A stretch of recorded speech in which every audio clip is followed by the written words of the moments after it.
And that is why 7-Eleven is the best convenience store ever. Yes, I will get you the pizza. Okay, see you soon. Bye. Oh shoot, is this thing on? Let's get into NFL Week 8 recap. Let's go! To start off, we have the Rams upsetting the Vikings on Thursday Night Football, 30-20. Wow, what an interesting and controversial game this was. The Vikings were on a roll in the first quarter and then didn't even score any touchdowns after that. And the game pretty much ended on a controversial face mask penalty that wasn't called when Byron Young grabbed Sam Darnold's face mask in the end zone and it was called for a safety. Simply put, if the face mask penalty would have been called, then maybe Minnesota would have probably won this game. Or maybe the score would have been 30-27, honestly.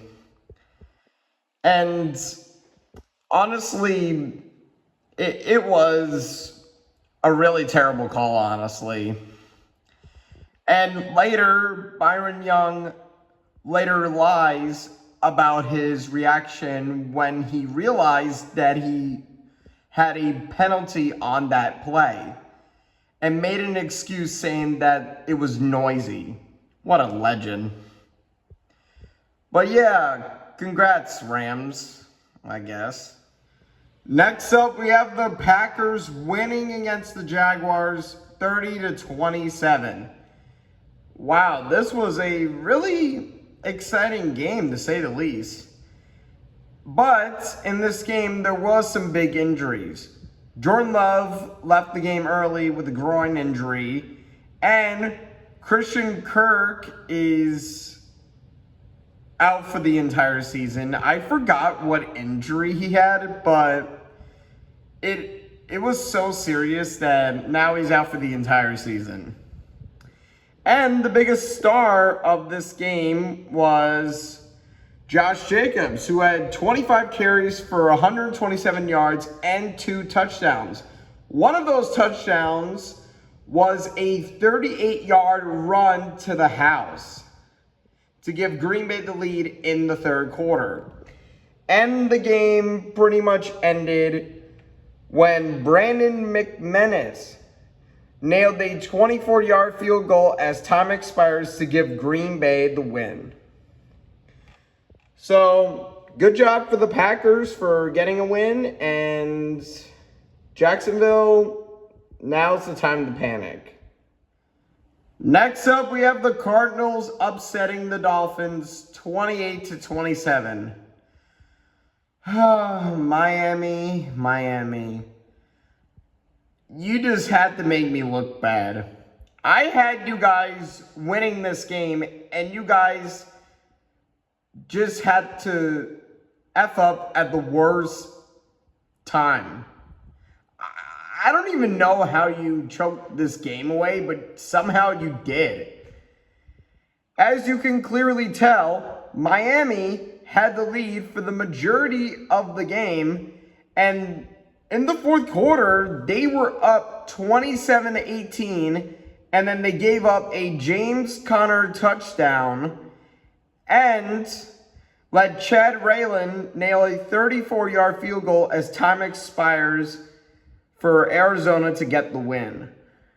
I can't believe it. And also shout out to Marvin Harrison Jr. for scoring on a magnificent touchdown. And also shout out to Raheem Mostert for getting 2 touchdowns, one in the fourth quarter and one in the first. So yeah, the Cardinals are surprisingly first in the NFC West. Seriously, how is that even happening? I mean, I get the top 3 teams in the NFC West are 4-4, but I'm surprised Arizona's at the top of the division. As for Miami, you guys just have to not F up at the worst possible time. That's all I can say. Next up, we have the Patriots upsetting the Jets 25-22. Jets. How did you guys lose to Jacoby Brissett? You had New England's number for the majority of the game, and you had to give up a game-losing touchdown and not able to score in the last few seconds of the game. Now you guys have lost 5 straight. 5 straight. I don't know what to say. I mean, you guys are definitely cursed. Just endure the suffering, New York. Just endure the suffering. Anyways, Drake May was starting for the Patriots by scoring first for New England, and then he had to leave the game early because he suffered a concussion, letting Jacoby Brissett take the wheel once again. And also shout out to Rhamondre Stevenson for having 2 touchdowns, including the game-winning touchdown with 22 seconds left in the fourth. And as he had 20 carries for 48 yards and 2 TDs. Meanwhile, for the Jets, I don't know. I don't know what to say, honestly. I don't even know what the problem is for you guys. Is it Aaron Rodgers' inconsistency? Is it the lack of talent? Is it that Aaron is washed? Is it play calling? I don't even know. But still, congrats, New England. Your losing streak is over. Next up, we have the Cleveland Browns upsetting the Baltimore Ravens 29-24. What is with all these upsets? I mean, good for Cleveland for finally ending their losing streak. I guess Deshaun Watson was the problem. But yeah, Baltimore completely choked away this game, even though they looked pretty good literally in the entire game. And also, shout out to famous respecter of women's personal space, Jameis Winston, by having 334 yards and 3 TDs. And biggest star of the game was Cedric Tillman for having 7 receptions for 99 yards and 2 TDs, including the game-winning 38 bomb to give Cleveland the win. And as for Baltimore, it was a tough loss, but honestly, they should be fine. Next up, we have the Eagles winning against the Bengals, 37-17. Oh boy, now we get to this game. As a Bengals fan, I'm utterly disappointed. I don't even know who to blame at this point. What was it? Play calling? Was it the coaching staff? Was it our defense? What was it? The run game? I don't even know, honestly. I mean, good for Philly for winning this game, but we should have put up a fight at least. Only 17 points? I'm so speechless, honestly. I'm not even mad. I mean, I am really upset that we lost, but how did we lose by 20? How? I don't even know. Oh, I just really hope that Cincinnati will get better because we were just getting right back on track. I'm just gonna skip to the next game before I get really upset. Next up, we have the Texans barely winning against the Colts 23-20. Man, this game was really missed potential despite the final score. It was pretty exciting in the first quarter, but if you are weirdly a fan of field goals, then the second half was for you. Outside of that Jonathan Taylor game-winning touchdown. There was a Houston 35-yard field goal, an Indianapolis 37-yard field goal, and a Houston 34-yard field goal, and the game ended on a Jonathan Taylor 1-yard run.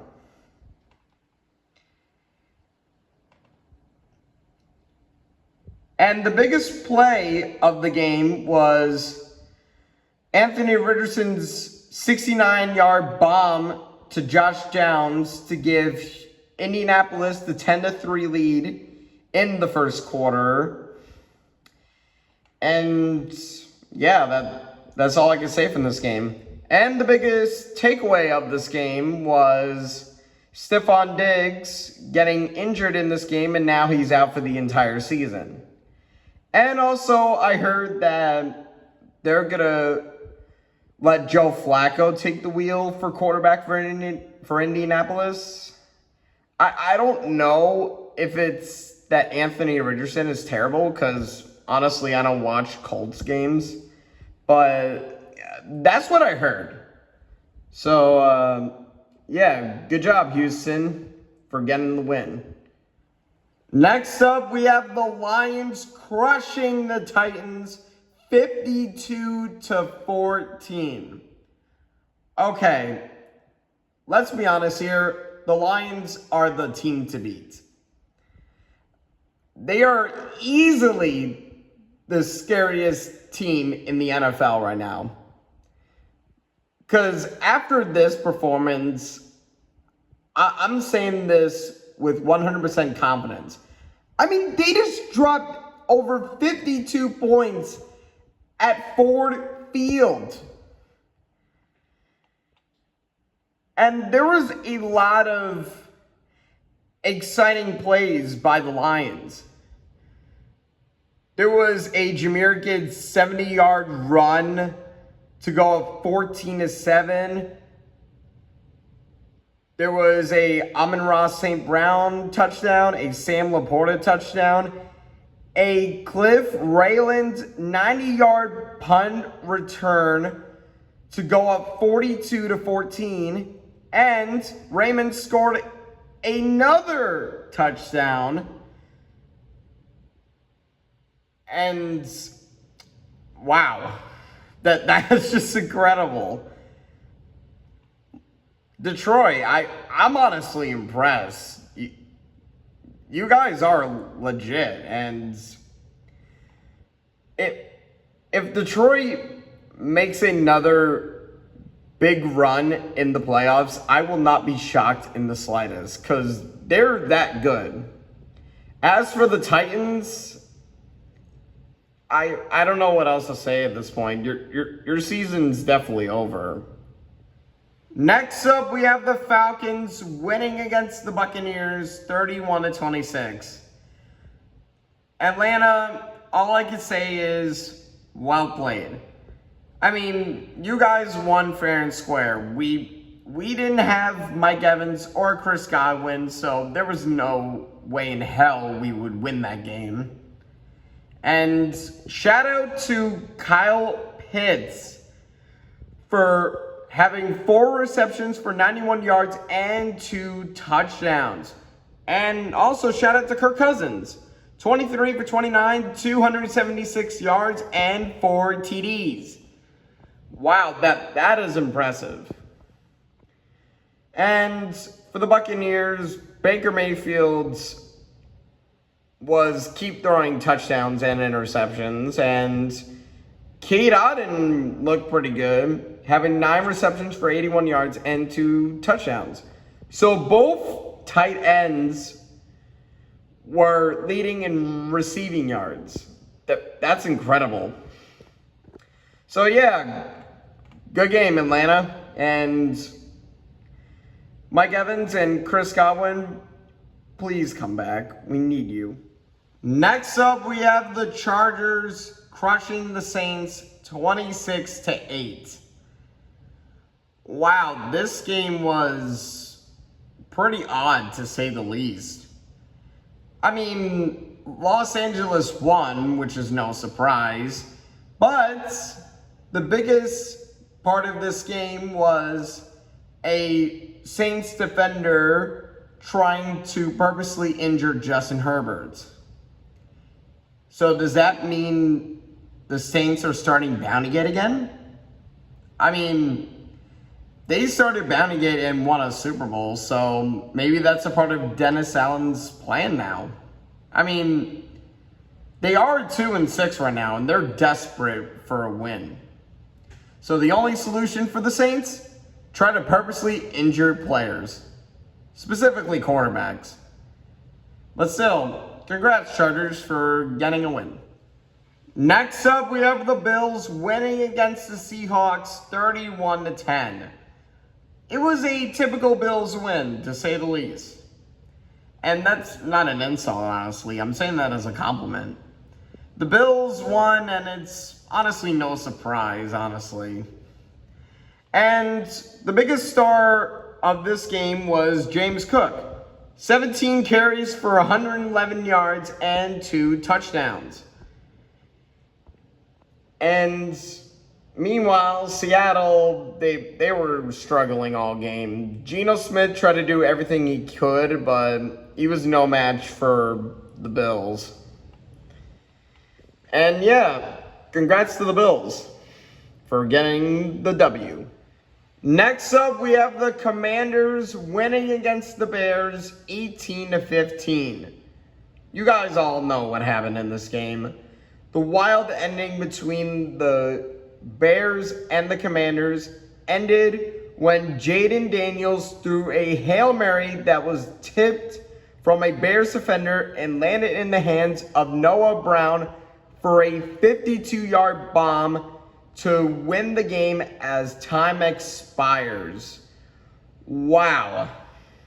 All I can say is give Jaden Daniels Offensive Rookie of the Year right now. The man deserves it. He's really turning this franchise around, and he's putting up really good numbers. So, Jaden Daniels for us, Offensive Rookie of the Year. Next up, we have the Chiefs winning against the Raiders 27-20. It is time for another edition of Chiefs Wins. Because it doesn't matter what the Chiefs do or how Mahomes plays, they will always win. And it's annoying as hell. These guys just can't stop winning, and it's driving me crazy. Mahomes has more interceptions than touchdowns, and the Chiefs are somehow 7-0. They would be 5-2 right now if not for Isaiah Likely's foot out of bounds on what could have been a game-winning touchdown for Baltimore and a dumb pass interference against the Bengals. It's really annoying how the Chiefs keep getting away with this, honestly. Someone, please beat them. Please. Because Chiefs fans are terrible. They would insult whoever faces them any way they can.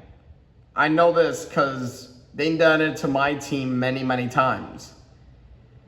And I'm sick of it. Next up, we have the Broncos winning against the Panthers 28-14. Once again, the Broncos embarrass Carolina on national television. And it was all caught on camera, too. And a big shout out to Bo Nix for having 20 for 37, 284 yards, and 3 TDs. And also, Bryce Young came back from the bench after Andy Dalton was ruled out of the game due to his car crash that I just mentioned last week. And thankfully, he survived. And unfortunately, he had an injured finger, which means Bryce Young came into the game and threw as many touchdowns and interceptions in this game. And at least he threw for over 200 yards, so that's something. And yeah, Carolina was not in this game at all. Denver totally deserved this win. Next up, we have the 49ers winning against the Cowboys 30-24. Oh, Dallas. You just can't face the facts here. San Francisco just owns you, honestly. And this 30-24 victory for the Niners proves my point. I can't even recall the last time Dallas even beat San Francisco. Look at this. The Cowboys have not beaten the 49ers since 2020. And the biggest moment of this game is what basically happened after the game. Is when Nick Bosa was interrupting Brock Purdy's interview by showing off his MAGA hat. I mean, it was honestly kind of funny to say the least, but yeah. So, good job, San Francisco, for getting a win. And as for Dallas, I have nothing else to say other than you guys are frauds. America's team? I don't think so. And finally, we have the Steelers winning against the Giants on Monday Night Football 26-18. I'm going to be real with you. I didn't watch a single moment from this game because I was too busy watching a hockey game. And I don't feel bad that I didn't watch a single moment from this game. Because it was boring as hell. Because look what happened in the first quarter. Nothing but field goals. Steelers scored a field goal. The Giants scored a field goal. The Steelers scored a field goal. The Giants scored a field goal. The Steelers scored a field goal. And the Giants scored a field goal. And the biggest star of the game in the second half was Calvin Austin for having a 73-yard punt return to give Pittsburgh the win, honestly. And he also scored on a 29-yard pass from Russell Wilson. And Giants, well, what was that two-point conversion? Like, really? Look at this. Look at this. What was that play? What was even the plan here? I've honestly never seen a dumb play like that since the Patriots and Colts game from 2014. I mean, both were really stupid plays, but I don't even know what's more dumb. But still, congrats to the Steelers for getting a win, and yeah, that's all I can say.